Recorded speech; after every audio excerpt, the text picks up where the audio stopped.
Hi good evening everyone. As you know कि हम साथ में भारतीय साक्ष्य अधिनियम 2023 से उन टैक्टिक्स को देख रहे हैं जिससे कि हम भारतीय साक्ष्य अधिनियम के सभी चैप्टर्स एंड सेक्शंस को इजीली रिकॉल कर पाए। तो लास्ट सीजन में हमने उन ट्रिक को देखा था जिससे कि हम भारतीय साक्ष्य अधिनियम 2023 के सभी चैप्टर्स को आसानी से रिकॉल कर पाए। तो आज के सेशन में हम भारतीय साक्ष्य अधिनियम का जो सेक्शन 2 है डैट इज इंटरप्रिटेशन क्लॉज उनको लर्न करने के ट्रिक को देखेंगे, क्योंकि समटाइम्स होता क्या है कि हमें हमारे डेफिनेशन क्लॉज से मैच द कॉलम करके कोई सा भी क्वेश्चन आ सकता है। तो चलो देखते हैं उन ट्रिक को जिससे हम इन्हें आसानी से लर्न कर पाए।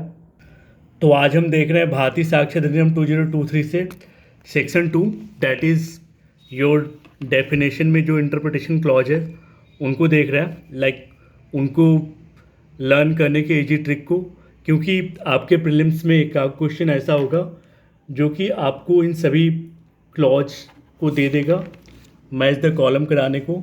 तो इसलिए इन्हें लर्न करना इम्पॉर्टेंट हो जाता है। सो चलो स्टार्ट करते हैं। तो देखो, आप जब अपना सेक्शन 2 देखोगे भारतीय साक्ष्य अधिनियम का, तो वो डेफिनेशन है, ठीक है।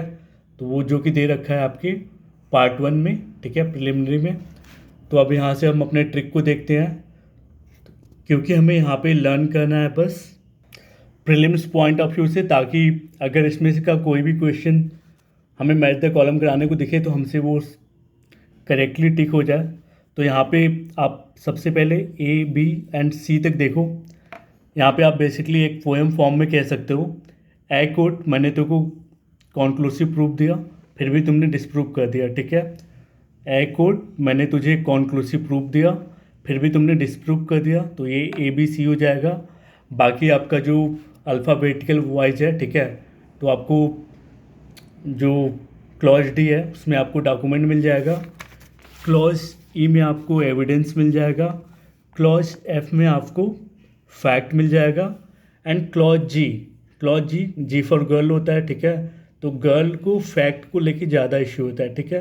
फैक्ट एंड इशू इसलिए आपका क्लॉज जी में आ जाएगा। अब एच में देखो, एच को आप ऐसे याद रखो, ही में प्रेज्यूम, ठीक है, ही में प्रेज्यूम, ये हो जाएगा एच। एंड एल देखो, एल लास्ट में आता है ना, एल ये सारे देखो आई जे के ये सब तो सेल वाले में नहीं आएंगे, ठीक है। तो एल आपका शैल में ही आएगा, तो सेल प्रेज्यूम जो है वो एल में आ जाएगा, ठीक है। तो ही में प्रेज्यूम, एल में आओगे तो सेल प्रेज्यूम, ठीक है। बाकी यहाँ पे आई आप खुद को मानो, आई एम नॉट प्रूव्ड, फिर उसके बाद आ जाएगा जे प्रूव्ड, ठीक है। I am not proved then proved, ठीक है। यहाँ पे के आप देखोगे तो के जो है वो कहीं कहीं आ जैसा दिखेगा, ठीक है। तो यहाँ पे क्लॉज के में आपका रिलेवेंट दे रखा है, ठीक है।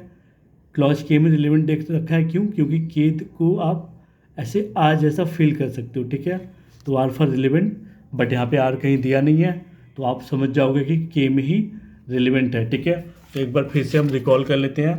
हमने देखा क्या, पोएम फॉर्म में शुरू में ए से लेके सी तक पोएम फॉर्म में क्या है हमारा, ए कोड मैंने तुझे कॉन्क्लूसिव प्रूफ दिया फिर भी तुमने डिसप्रूव कर दिया, ठीक है। तो ये ए बी सी हो जाएगा।